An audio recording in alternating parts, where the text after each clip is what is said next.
I'm Jake Hebert, and I'm here with Chelsea Daigle, bringing you the latest news in the community from our local station at the Madawaska High School. Hey cuz, how's it going? Nice to be doing this broadcast with a relative. Yeah. Recently, a new business opened up in town. We sent our reporter Alexandra Daigle to take a deeper look. In West Madawaska, a new business called Elite Hair Salon and Spa is opened in the Martins Plaza. It's next to Davis's, and we're here to speak with Jenny Zian about her new business. We asked Jenny Zian, who has been a cosmetologist for about 12 years, what the advantages are to moving the location of Elite. I was renting space before, so I never actually had like a business, but this location was ideal. Yeah. I've worked in a lot of places where there was issues with parking. Mm. People come in and they're pissed off because they can't find a parking spot, Yeah. so it sets the mood. No stairs here, like it worked out. We also caught up with Melissa Williams and Kara DeShane, who work at Elite, to hear their thoughts on the new location. Plenty of parking. We love it. There's so much traffic going to Martins, so it's very open, and you get Canadians, visitors, a lot of them. Kara also stated that people come in every now and then to get their hair, nails, and eyelashes done. Some even get a massage. We also asked Kara and Melissa what the atmosphere was like in the new location.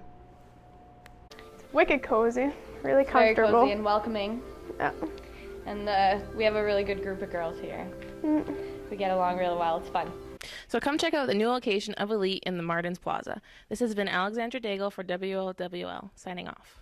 It's great that people in town are opening new businesses to create more jobs and wealth for our community.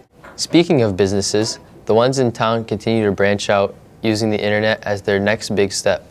Journalist Courtney Daigle took on the job of getting a better insight. Local businesses around the valley are taking advantage of social networking. We caught up with Mary Jadvat, owner of Rosette's Restaurant in Frenchville, and talked about how Facebook has helped with her local business. Facebook is just a way to get out to a lot of people with one single post. Mary also shared with us what she posts on Facebook. But we've advertised our specials. I've had people come in and say, "Oh, I saw that you were having this on for special today." So if it's drawing people in that way, I've noticed that putting a picture of something gets more attention than just putting a post of something. So people obviously eat with their eyes. We also went to the Inn of Acadia's Voyager Lounge and spoke with Sam Berry about her Facebook page. I find the advantage of using Facebook is it's real time. So as soon as I come up with something or as soon as we decide to put something new out, it gets out there almost instantaneously. We asked Sam why she decided to create the Facebook page. I think it's one of those trends that you can't ignore. It's something that from probably the age of 15 to 75. If you're not already on Facebook, you may be missing out on something good. If you are on Facebook, be sure to like their pages. This is Courtney Daigle for WOWL Channel 16 signing out. The internet can be a great place. It's good to know people are utilizing it in the best way possible to make their business and our town more successful. Thank you, Courtney Daigle. In our next story, our reporter Cedric Janjo meets up with a local woman who was chosen to be a representative for the Diva Show Gear, a national brand of snowmobile equipment. As we all know, snowmobiling is a big part of life in northern Maine. Men and women set out every day to enjoy winter behind the handlebars of a snowmobile. Since winters are cold, we need the correct gear to keep us warm. For women, it is more difficult to find the perfect outfit. Therefore, Diva Snow Gear, a women's clothing company, was established for women to make it easier to find the right gear. We had a chance to catch up with Diva Snow Gear representative Denise Zupete. We asked her what her role as brand ambassador will be. The clothing line, Divas with an S Snow Gear, is basically the sponsor. So they're sending us the clothing to wear, obviously, and my job is basically to test the gear and get back to Wendy Gavinsky, who's the founder, and basically this is completely just a woman's snowmobiling line. We also caught up with Jean Willette, an avid female snowmobiler, and asked her what she does to stay warm while riding. Being very well dressed is very important when you're riding snowmobile. Starting with your boots. Always have a warm pair of boots because if your feet are cold, everything else will be cold. A good suit with something that breaks the wind. We also asked Ms. Dupete how she felt about acquiring this position. I was just shocked. I was like thrilled. I am an avid promoter of women in snowmobiling, and I'm going to have a lot of workshops this winter, educating women on different riding techniques, on sleds, and I'm really anxious to get started. Diva Snow Gear can be found at Rogers Sports Center on Market Street in Fort Kent. You can also access their website online at divasnowgear.com. For WOWL, this is Cedric Jandro signing out. It's great to hear that a local citizen has been chosen for such a big job. Thank you, Cedric, for sharing that. Up next, reporter Ethan Wetmore covered the story about the Four Corners Park and their new sign. Today I'm here in Madawaska, Maine at the Four Corners Park. As you may know, it is a large tourist attraction to the county and to the most of the United States. We had a chance to catch up with Mr. Joe Lachance, who is the founder and president of this park, to ask him about the latest archway project and how it was funded. It's funded by people from all over the United States. We've got a lot of people locally that have funded the help fund by giving $100 and up towards the park. And all their names will be engraved on the archway. And that's how we're funding this project. Mr. Lachance went on to tell us who helped with the construction and installation of the new addition to the park. He told us that the Young Construction was in charge of the digging for the new archway, and the construction involved Bert Peltier, Ray Bollier, and other volunteers, including himself. Next, we asked Mr. Lachance how the idea of the new project came about. Well, it's been a long time in my head, just trying to make things better and make it more attractive to tourists to come down to Madawaska, Maine. I'm the one that designed the arch, and hopefully it's going to be to the specs to everybody that people will want to say that it's beautiful when it's all done. In addition to the new archway, there are 3 other new projects being added to the park.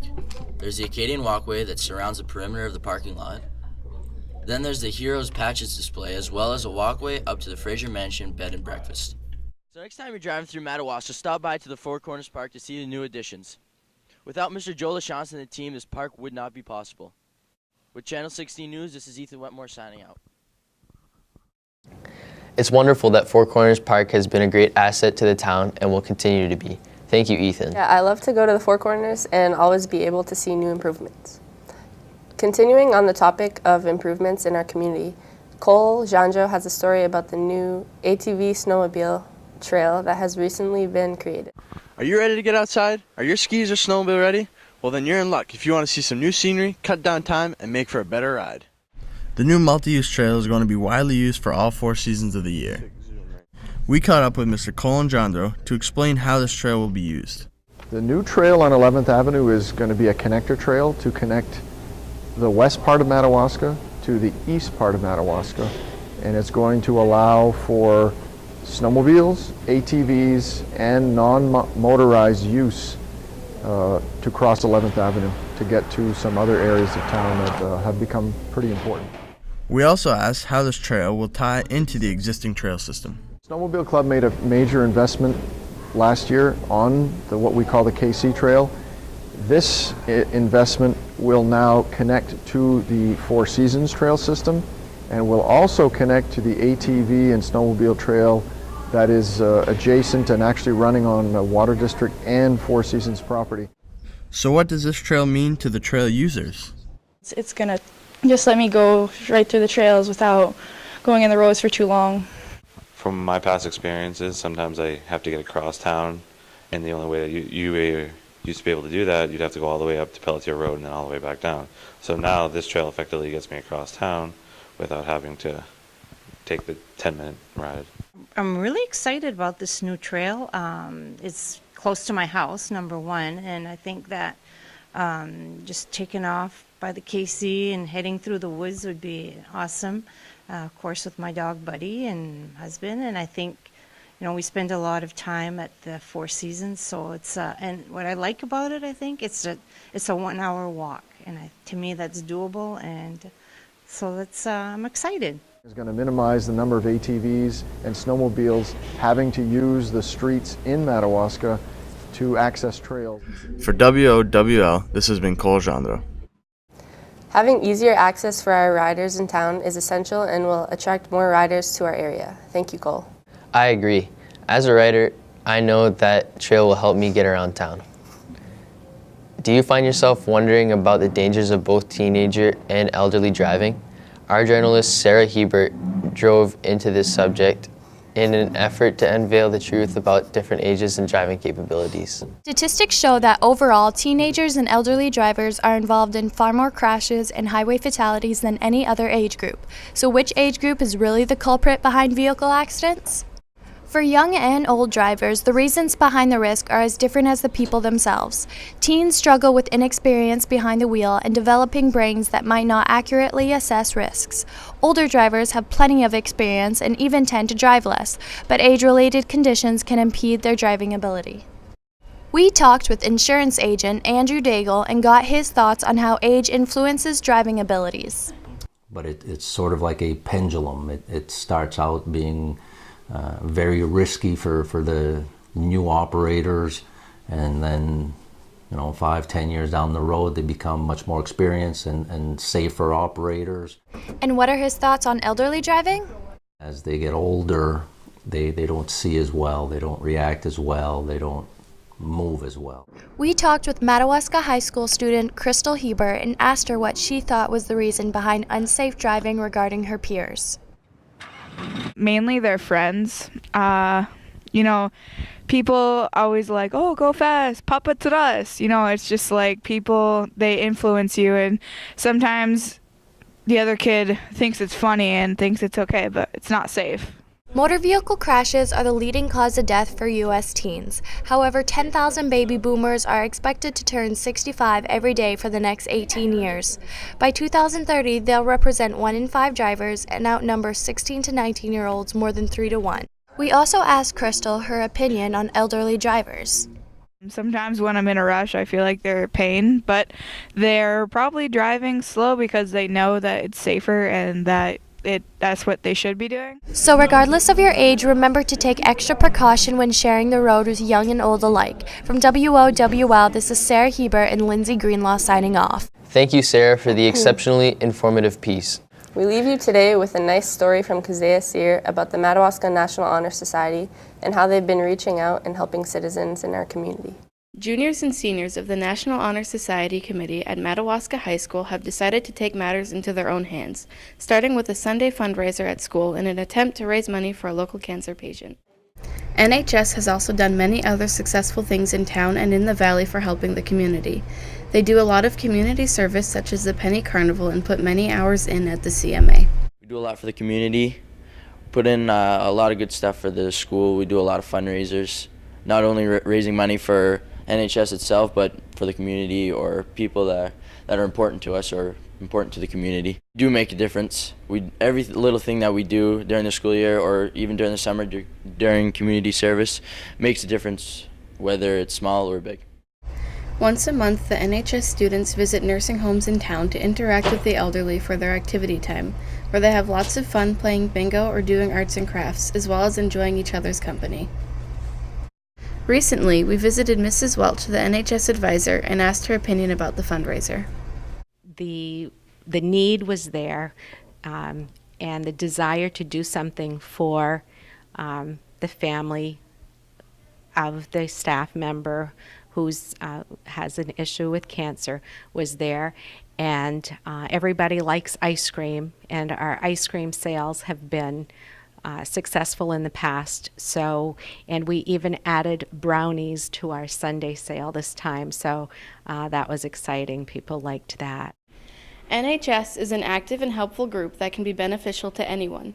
In their Sunday fundraiser, they made a total of $409, and an insurance company matched those funds, making the total $818. This is going to a local cancer patient and will hopefully be very helpful.